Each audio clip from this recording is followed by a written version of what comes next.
Hi, good morning, namaste, adab, sat sri akal sabhi ko. So once again, I've been saying over here. So this is the market outlook video, and every day you guys will get the same. So I hope सभी बहुत बढ़िया हैं और we are working on our targets and what to call like visions what we are having. मेरा इस video को record करने का जो मेन पर्पज है वो यहाँ से आगे आपको डेली जो हमारा मार्केट आउटलुक मिलता है उसके साथ साथ में आपको डेली एक मार्केट का किसी भी अंडरलाइन का, चाहे वो गोल्ड हो सकता है, जीबीपी हो सकता है, किसी भी तरह की कोई भी अंडरलाइन, चाहे बिटकॉइन हो सकता है या कोई भी एक चीज का डेली एक एनालिसिस मिलेगा आपको, जिसमें 5 से 7 मिनट का एक वीडियो रिकॉर्डिंग रहेगा। ठीक है, उससे बेसिस पे आप मार्केट में काम कर सकते हैं, एज वेल एज वो दिन का आपका एक व्यू भी रहेगा कि मार्केट में कैसे काम करना है। आप सभी जानते हैं global FX is one of the fastest affiliate marketing program in Indian market as well as the overseas market. Indian markets के लिए या इंडियंस के लिए ये हमारा पहला प्रोजेक्ट है, यूएस बेस्ड। जो यूएस बेस्ड पहला प्रोजेक्ट इंडिया में जब काम करता है तो हमें बहुत सारा एक्साइटमेंट होता है, और वी नोज दैट कि आगे हमारे प्रोजेक्ट कॉन्सेस क्या रहेंगे या फिर उनको हमें कैसे ओवरकम करना है, और we have to develop a strong strategy so that we can achieve our target very soon. So let's have a today's review over the dollar index. So dollar index के बारे में एक रिव्यू करते हैं यहाँ पे। So I will share the screen guys so that you can have a look up over here. So here is the dollar index and you can see so how to justify the dollar index. Symbol जो होता है उसका डिक्सी होता है, और जो आप chart layout देख रहे हैं, ठीक है, ये चार्ट का जो लेआउट है, सो बेसिकली दिस चार्ट ये डेली चार्ट में है, आपका टाइम फ्रेम जो है डेली चार्ट का है। हमें पता है कि डॉलर इंडेक्स अभी मार्केट में लास्ट जो न्यूज आया था एडीपी एनएफई का, ठीक है, एनएफसी का, तो यहाँ से ये मूव करके गया था। ठीक है, लेकिन लेकिन एक चीज और यहाँ पे ऑब्जर्व करने वाली है कि यहाँ से जो मार्केट का ट्रेंड था डॉलर इंडेक्स का, तो यहाँ पे हुआ था आपका इंटरनल, आपका जो मार्केट स्ट्रक्चर होता है वो यहाँ पे ब्रेक हुआ था। इंटरनल इंटरनल जो स्ट्रक्चर होते हैं मार्केट को, जब मार्केट में डायरेक्शन चेंज होता है बाजार का, बुलिश से बेरिश या बेरिश से बुलिश होता है, सो हम टेक्निकल की भाषा में उसके चौच कहते हैं, चौक या चौच कहते हैं। So basically it's called change of character. ठीक है, चौक। तो चेंज ऑफ करेक्टर, सो यहाँ पे एक बेयरिश चेंज ऑफ करेक्टर था, उसके बाद मार्केट कंप्लीटली नीचे आया। ठीक है, यहाँ पे सेकंड इसने ब्रेकआउट ऑफ द स्ट्रक्चर लिया, मतलब और नीचे जाना था, सेकंड ब्रेकआउट ऑफ स्ट्रक्चर लिया, लेकिन लेकिन मार्केट इसी जगह से वापस ऊपर गया था, फिर वापस उसी लेवल पे आ गया। ठीक है, तो पहला यहाँ पे एक चीज बनती है आपकी इक्वल लो। ठीक है, इक्वल लो एक रिवर्सल, इक्वल लो और इक्वल हाई जो होते हैं रिवर्सल पैटर्न्स होते हैं।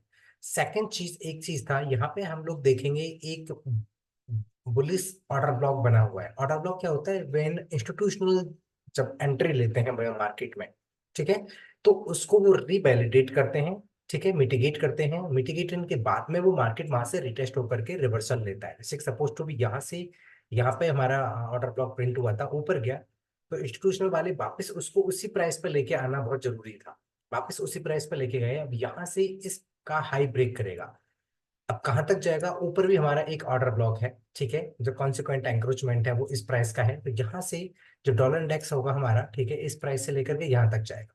ठीक है, so this is dollar index के हमारे टारगेट जो है। ठीक है, अप्रोक्सीमेटली 107.30 107.50 तक वहां पे डॉलर इंडेक्स को जाना होता है। सेकंड इंपॉर्टेंट फैक्टर, एक चीज और आप यहाँ पे देख रहे होंगे, ठीक है, मार्केट का एक पैटर्न बना हुआ है जिसको प्राइस एक्शन कहते हैं यहाँ पे। ठीक है, इस पैटर्न को तो आप सभी लोग पहचानते होंगे, double top, double sorry double bottom. अब डबल बॉटम का अगर हम लोग यहाँ पे एक चीज देखें, ठीक है, अप्रोक्सीमेटली यहाँ पे एक चीज मान के चलते हैं, तो इसका जो नेक लाइन है डबल बॉटम का, वो ये नेक लाइन है इसका। तो मतलब 105 के आसपास में नेक लाइन है, और जो बेस लाइन है हमारा, ठीक है, सो here is the base line. Fine, अब बेस लाइन और नेक लाइन के बीच का हमें निकालना है इसका difference. So how to get the difference, we have to measure the thing. So approximately हम लोग देख रहे हैं यहाँ पे, ठीक है, सो दिस प्राइस वाज 104.06 से, ठीक है, मार्केट गया है आपका 105.13, मतलब $1 का ऑलमोस्ट यहाँ पे डिफरेंस आ रहा है। ठीक है, 1.5 का डिफरेंस आ रहा है, तो $1 का यहाँ पे डिफरेंस आ रहा है, तो इसका मतलब ये होता है।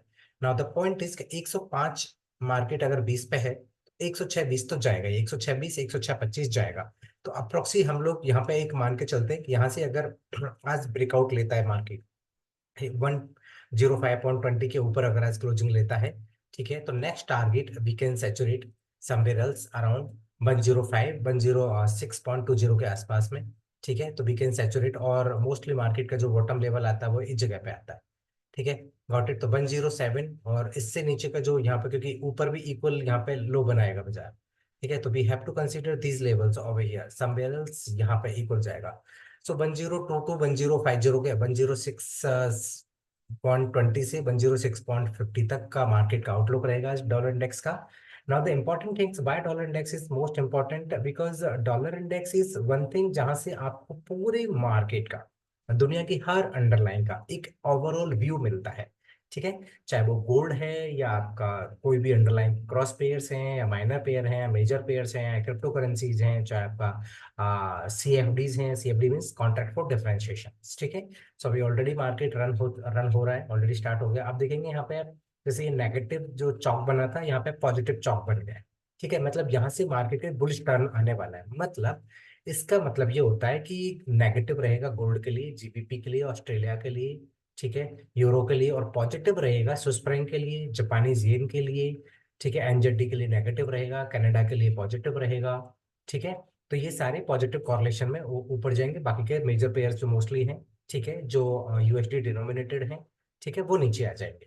ठीक है, ओवरऑल यहाँ पे ये आपका, क्योंकि मार्केट का ऑर्डर ब्लॉक कंफर्म हो गया, चेंज ऑफ करेक्टर हमारा कंफर्मेशन हो गया, इसके बाद मार्केट में हो सकता है यहाँ से एक बार के लिए, आपको पता है कि मार्केट का जो बिहेवियर है वो हमेशा आपके प्राइस एक्शन से नहीं चलता है। ठीक है, सो प्राइस एक्शन के लिए मार्केट को अपने आप को वैलिडेट करना पड़ता है, तो वैलिडेशन करने के लिए हम निकालते हैं मार्केट की एक्चुअल वैल्यू। ठीक है, जो मार्केट की रियल वैल्यू होती है। तो how to get the real value, यहाँ पे आप देखेंगे एक क्या बन रहा है आपका FBG। This FBG is called fair value gap, the real fair value of the market. Market के क्वांटिटी में नहीं, उसकी असली प्राइस में इन्वेस्टमेंट करना है। ठीक है, तो मार्केट अभी यहाँ पे क्या करने वाला है, डॉलर इंडेक्स यहाँ से थोड़ा ऊपर जाएगा, रिटेलर्स वाले बैठेंगे यहाँ पे, उनको ट्रैप करेगा, यहाँ से थोड़ा सा ऊपर जाएगा, ट्रैप करेगा, वापस यहाँ पे आएगा, जो बीच की लाइन है, जो फेयर वैल्यू गैप की बीच की लाइन होती है, उसको बोलते हैं कॉन्सिक्वेंट एंक्रोचमेंट। 50% जब नीचे आ जाता है, यहाँ से फिर ऊपर जाएगा टारगेट पे। करेक्ट, ये आपका टारगेट पे यहाँ पे वापस आएगा। नाउ पॉइंट क्या हुआ कि जब रिटेलर्स यहाँ पे बैठेंगे, ठीक है, तो ऊपर गया, नीचे आया, रिटेलर्स यहाँ पे निकल गए सारे, इसने अपने आप को वैलिडेट किया, अपने आप को वैलिडेट किया इस फेयर वैल्यू को, ऑर्डर ब्लॉक को, फेयर वैल्यू गैप को, और उसके बाद में ऊपर अपर बैंड से लेकर के ऊपर का जो ऑर्डर ब्लॉक है या उसका कॉन्सिक्वेंट एंक्रोचमेंट है, यहाँ तक, या मेरा मानना है इस जगह तक बाजार आएगा। ठीक है, तो ये आज का ओवरव्यू है हमारा। तो मिलते हैं कल के वीडियो में एक बार, ये आपको डेली बेसिस पर मिलेगा। ठीक है, और एक व्यू, आपको दिन की शुरुआत बहुत अच्छी होनी चाहिए, और यही हमारा एक व्यू है, और एक विजन पे जो हमारा टारगेट है, उस टारगेट को लेकर के साल के अंत तक हमें हमारे टारगेट कंप्लीट करने हैं, आप सभी के साथ में, आप सभी की शुभकामनाओं के साथ में, आप सभी के साथ में मिल करके। ठीक है, मैं जो विजन लेकर के चल रहा हूँ, एंड भगवान की, वाहे गुरु की, अल्लाह की कृपा रही, ठीक है, बहुत जल्दी हम सभी उस विजन पर पहुंच जाएंगे, और इसके साथ में ही जो दूसरी चीजें आप तक रहती हैं, ठीक है, वो भी आप सभी तक पहुंच चुकी होंगी, और धीरे धीरे will achieve our target, and slow and steady will not today, not tomorrow, not immediately, but definitely will achieve our target. So thank you so much guys, and we'll catch you tomorrow. Have a good day.